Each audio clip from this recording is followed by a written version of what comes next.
All right, I'm in a pretty bad position. He's then locked the triangle on me here. Now, in order to escape a triangle effectively or to get out of any submission effectively, you should understand the details of that submission.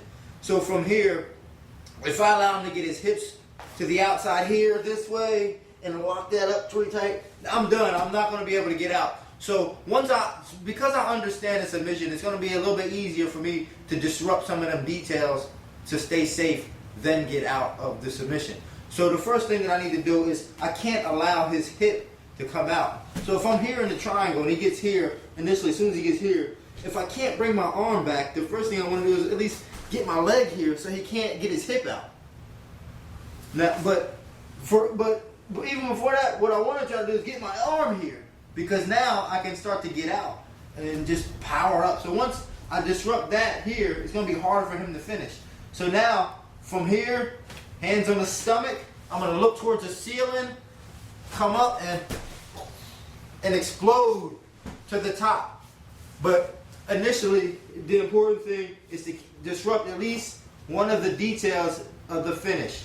So, and initially, once it happens, I can't let his hip get outside. Once his hip gets outside, if he gets his hip outside and my arm comes across, it changes the nature for me to get out. And it's going to be a lot harder because I can't look up, I can't posture. There's not a lot I can do here.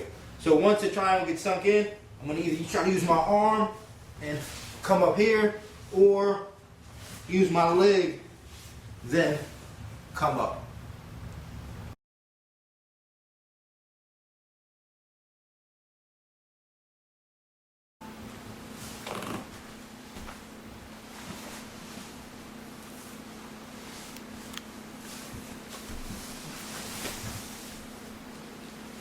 Okay, people, now we need to talk about how to get out of the guillotine when they have the arm trapped. Now, it's a little bit different than trying to do it with the arm when you have your free arm, because you can put your chin right in his face. Now we have to do it when he has the arm trapped, because you're not going to be able to reach up that high being that he has your arm trapped. Now, the same rules are going to apply as far as having the tripod up, because you have to take away his leverage. So when he initially gets me in the guillotine here, and he's got my arm trapped, I have to get his hips up, and I'm going to tripod up just like this. Now, in order for him to finish the guillotine, if my head is on this side of his body, he's going to have to get his hips out to this side of his body so that he can actually twist into it. So knowing that, it's very important that you keep his hips to the opposite side, or at least under you. But you want to try to get him to the opposite side, because that takes away his leverage of being able to rotate the arm. So once I'm here, first thing I'm going to do is I'm going to tripod up, get his hips off the floor where now I can push his hips to the side. I'm going to take my hand, start to push his hips in. Now, I'm using my hand initially. If he has really strong hips, or my hand isn't strong enough, I can also use my leg as assistance to block his hip first, initially block his hip, then start to push it to the opposite side. So when I come up here, I'm going to tripod first. His hips are coming out. I'm going to block his hip. I can use my leg to just start to push it inside. Now it's my hand and my leg pushing his hip inside. Now watch what I do on the other side of his body. Once I get his hips to the same side that my head is on, now I need to totally take his hips out of the equation to get his elbow to come up.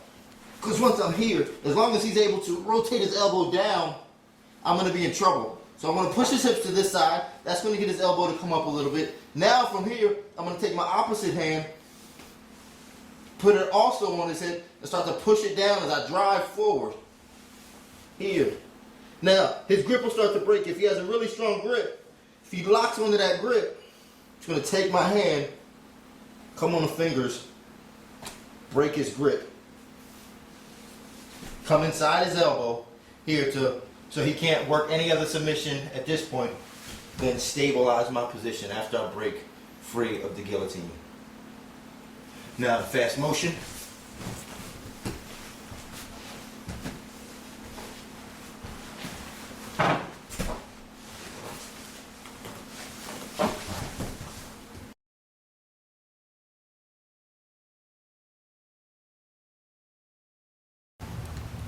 Okay, now I'm in jeopardy of getting blood choked, either with his fist or with the slide choke. So the first thing I have to do is I have to create space. It's gonna be hard because he's flat on me here. It's gonna be hard for me to create space between our bodies. He'll just press into me. So what I need to do is I need to create space between my back and the floor. I want my legs straight because if I have him up, what's he gonna do? He's gonna grapevine. I'm never gonna be able to bridge. So I need to have my legs flat at this point. Now, when it comes time for me to bridge, I bring one leg up. I'm gonna bridge towards the side that he's choking. Here, that's gonna create the space. I'm gonna slide my arm in and knock it off. So once again, I'm going to be here. You know, before he applies that pressure, slide the leg up, bridge as deep as I can, come in and block the choke. He can also try to do this from the guard position.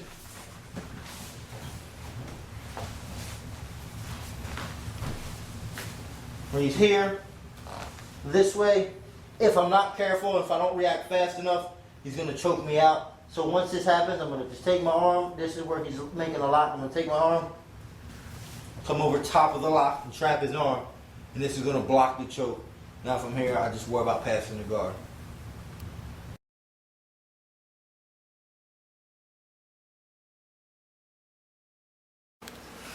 All right, now my opponent has me in a Darce choke. Before I allow him to apply this, I have to understand why this works. Again, it works because my arm comes across my face, and I allow that to happen. So before I can allow my arm to come fully across my face, I have to stop my arm from going over.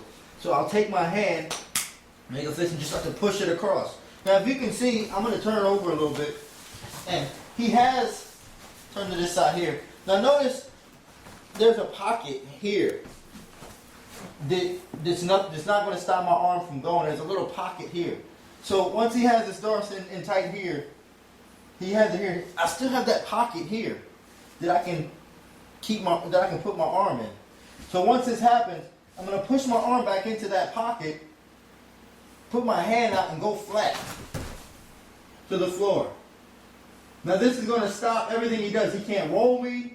He can't push me over because if I'm here, he can start to work his way around and put me to and start to roll me or whatever.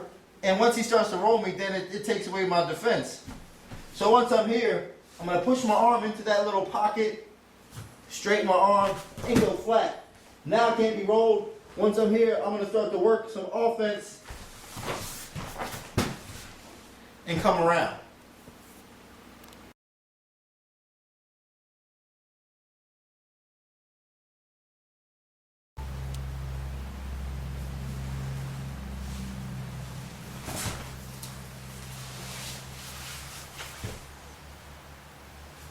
Okay, now I want to discuss getting out of this arm lock, also known as an elbow crush, from the guard position. Now, once he has me here this way, and he starts squeezing his knees together, and good, squeezing knees, and he pinches the elbow, or he pinches my wrist in between his shoulder and his head, it's going to be very difficult to get out, you know. So we want to react just a little bit before that because you won't be able to get out once that point because, again, it is a submission, and submissions are designed to work. So if you allow this to happen and allow all the details to get in, it's going to be tough to get out. So I want to react before at least he gets his knees totally pinched and my hand totally pinched. Because as long as my wrist is trapped in between his head and his shoulder, it's going to be hard to turn or get out.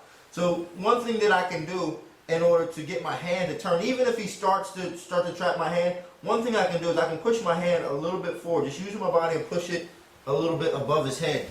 And by my hand becoming above his head, it's not going to trap my hand part or my wrist as much as it will if he traps in between here. So I want him to trap, if he's trapping anything, I want him to trap here because that's still going to give me access to move my hand and move my thumb around. But if he's got my hand in that trap, as you can see, if he's got my hand in that trap here, I can't turn it as much. So the first thing I'm going to do before he locks the legs down and has everything totally secure is I just push forward a little bit. Just a few inches forward. Now I can turn my hand a little more. So if I'm here, it's hard to turn, but I'm going to push forward a little bit. Now I can turn my hand. Now once I can turn my hand, I'm just going to turn my palm up. Now that puts my elbow on his chest, so he can pull all he wants on my elbow. It's just pulling it into his chest. So palm comes up, turn my elbow into his chest. Then I square back up with him, and I start to push off on his shoulder a little bit to get my arm off. I can push off on his shoulder, even push off on the grip to get my arm off here. Now once I get up here, I have to stabilize so he can't work anything else, because you know that's a transition, and that could actually be a setup to another submission for him. So once I pull and get my elbow here, square up and stabilize your opponent so he can't work anything else. So I get here, elbow comes in, then stabilize. Okay, now let's do it in fast motion.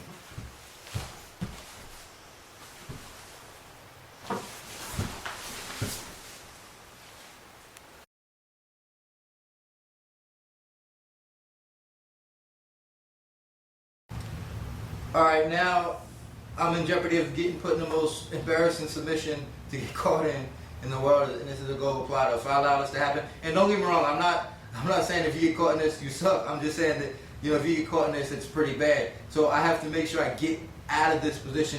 He's got the Gogo Plata working here. He puts the leg across my neck. The first thing I want to do is get my hands on his toes, on the top of his toes. I can't allow him to reach behind and grab here. If this happens, you see it's going to be hard to get out. So once he puts the leg in front of my face, I'm going to reach up and grab his toes. Now he can't grab his own toes. So as soon as this happens, I reach up and grab his toes. Now I'm going to push his foot down this way. As I'm pushing his foot down and towards his body,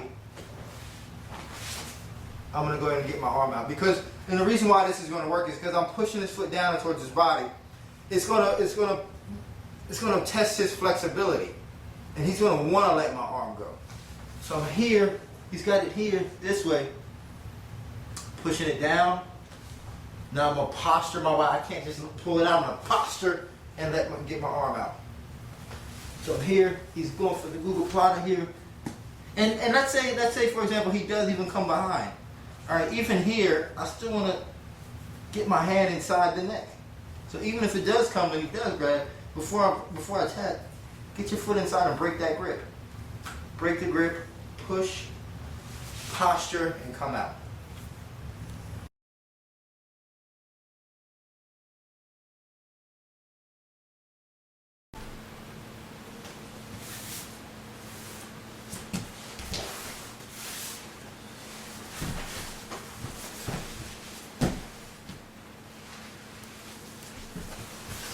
Now it's time to learn how to get out of this Kimura position when he has it from top. You know, maybe you were in reverse scarf hold, or you know, north-south position. He grabs the Kimura and he's going to finish.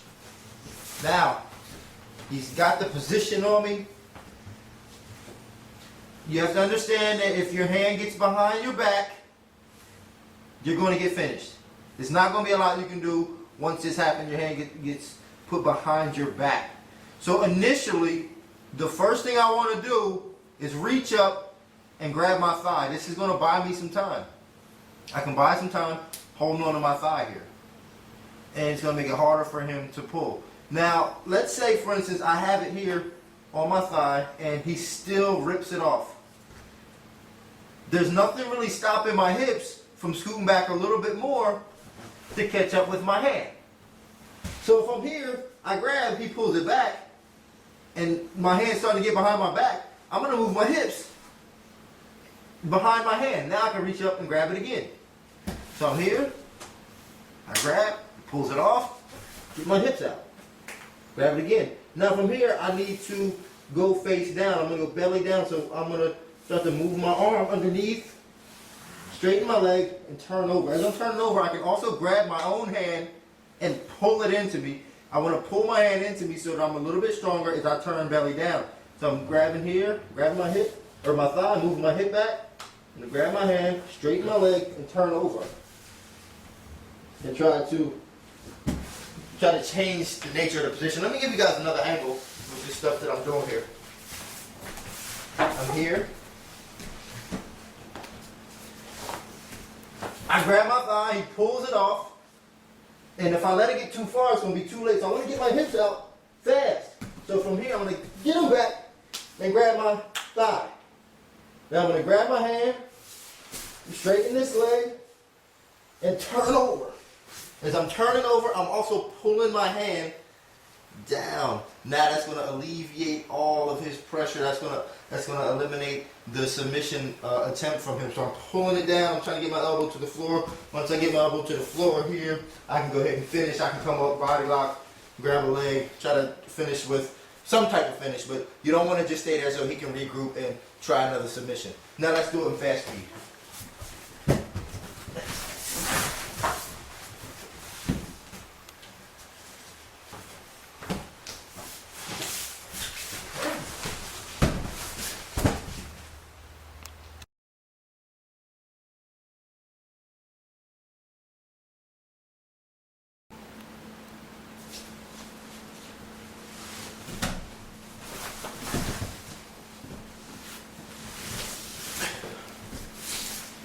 All right, guys. Now we're going to talk about getting out of this this choke position here from north-south.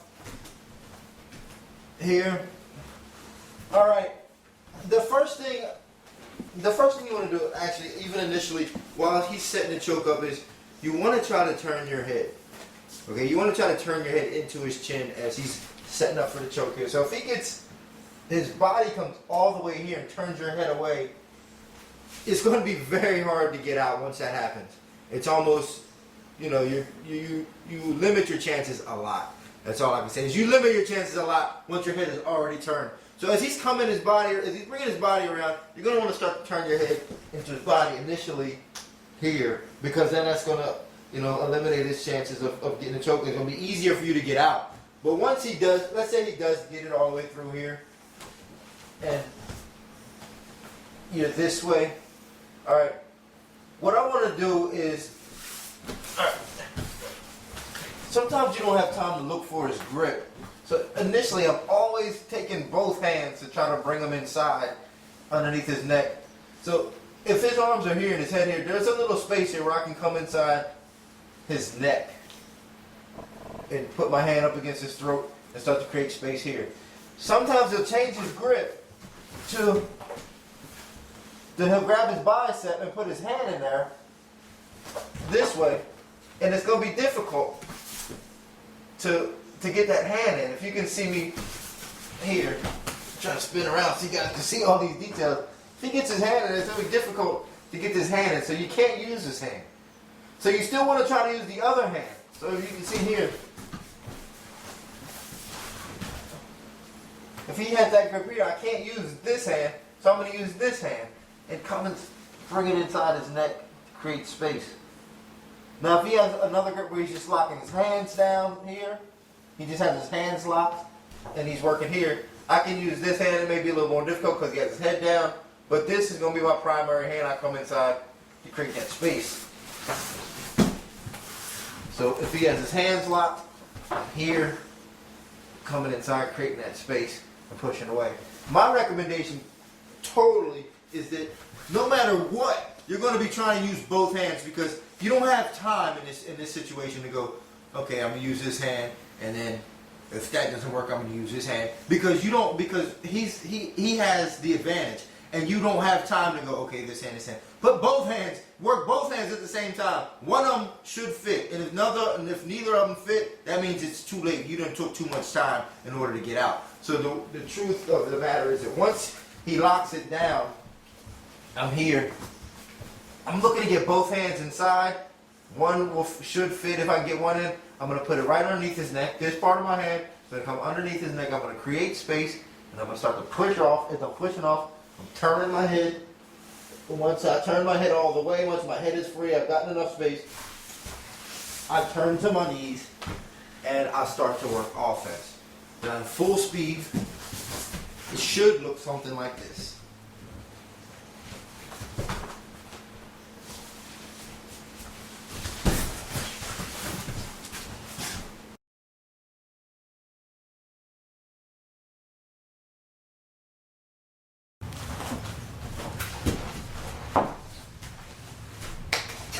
Oh man. Alright, you know what? I hope the guys in editing take care of that one, because I was a little late on my defense. We're going to run through this again, and this time I swear to God I'm going to defend it. And I'm going to show you guys how to get out of the Peruvian necktie. All right, the first thing, once he locks it up, all right, he has it, he starts to lock it up here, and he steps up with his foot here. At this point, this is the point where I have to go, and this is the point where I missed it last time. Let's turn this way a little bit so you can see. All right, he has it here, and what makes it so bad is that when this leg comes around my head, it's hard for me, or around my back, it's hard for me to defend. So I have to beat that first. So this leg's over my head. As soon as he starts to fall back, I have to catch this arm here, or this leg here with my arm. So he's got it locked up. He steps over my head. I'm going to wrap my arm around this leg. Now he sits back. It puts me off to the side. And I'm no longer in danger of being choked. Now that I'm off to the side, I come here and get out of the submission. But the key is going to be when he steps up with that leg. He has it here, he steps up. I wrap around this leg immediately. And then he falls back. I'm off on the side. And I take position.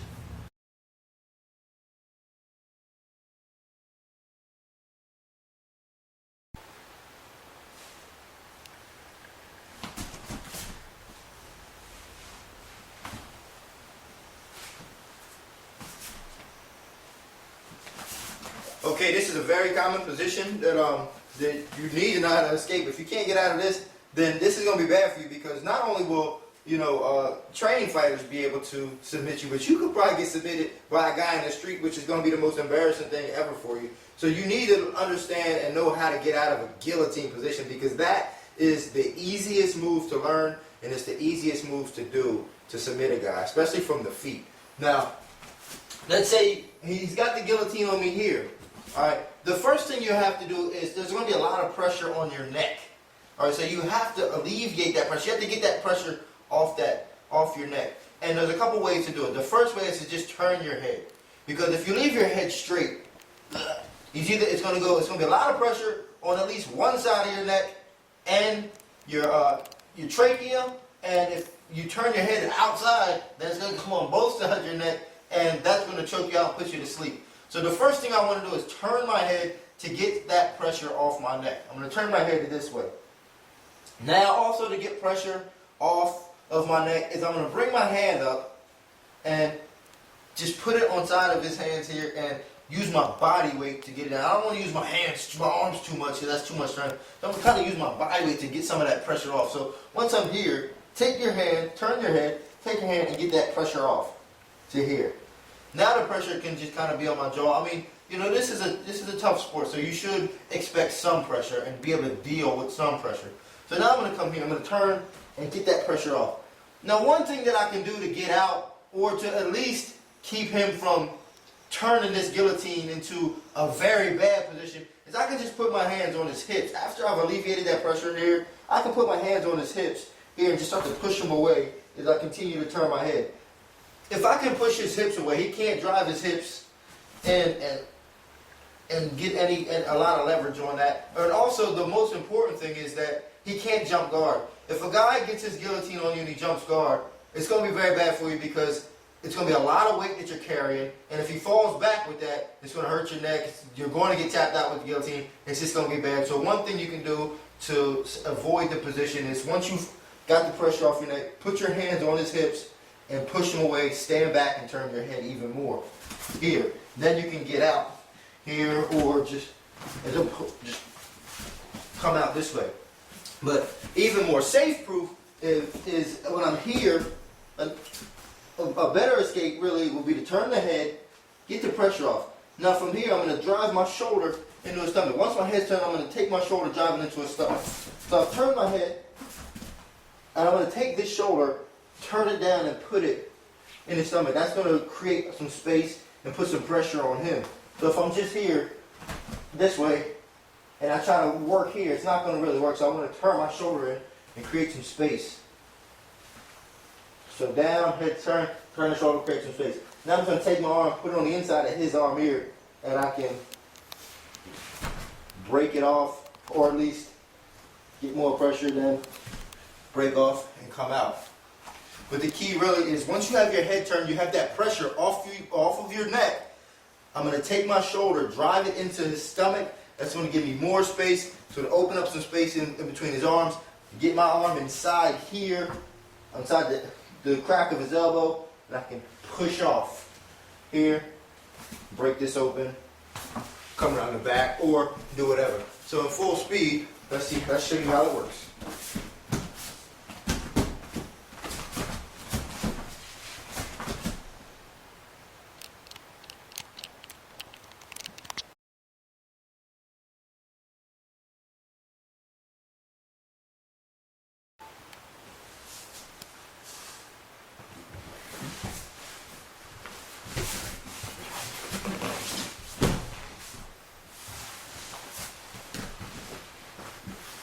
Here's a situation where he has the arm lock.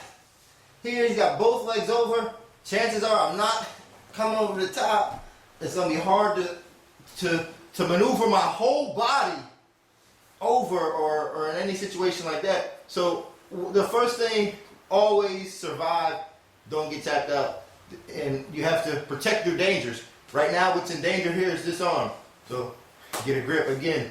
You know, any grip is better than none. I don't care if you're just gripping your fingers like this. Any grip is better than none. However, your best grip will be to grab here, come over, and get your hand on the inside of his leg. Because you can take off some of the pressure from his leg, and it's going to be harder for him to pull your hand through your whole arm. So I just get a grip, and then I want to get to this grip here. Now once I'm here, I can't come over his legs, but what I can do is I can scoop my hips away. Because nothing really blocking my hips. Like what's really stopping your hips from going out here? Nothing. So I'm just going to move my hips out. Start moving my hips out to create space. As I'm moving my hips out, as I'm here and moving my hips out this way, as I'm moving my hips out, I'm trying to get my shoulder, I'm just kind of removing my shoulder from the position. I'm getting my hips out, I'm just kind of moving my shoulder because by moving my shoulder, that's going to get my elbows a little bit more room to pull inside. So I'm moving my hips out. Also, as I'm doing that, my shoulder is kind of coming back. Now that's going to give my elbow more room to come inside and get out and get from on top of his hips. So I'm moving my hips out, shoulders coming in, my elbows coming in, and I'm going to start to escape the position. So I'm here, got a grip. I'm going to get a better grip here. I can survive a little bit longer here. Now, moving my hip. Start moving my hip out, turning into him. As I'm turning into him, my shoulder's trying to get out from between his hips. Now I'm starting to pull my elbow out. Now once I get enough room, I'm going to keep moving my hip. And to avoid him from pulling my elbow back inside and get my hips out, I'm going to take my knee. I'm going to take my knee, got my hips out, take my knee and put it right underneath his butt. Here. Once I have here, even if he has a grip on my arm, as soon as I push off, and I can just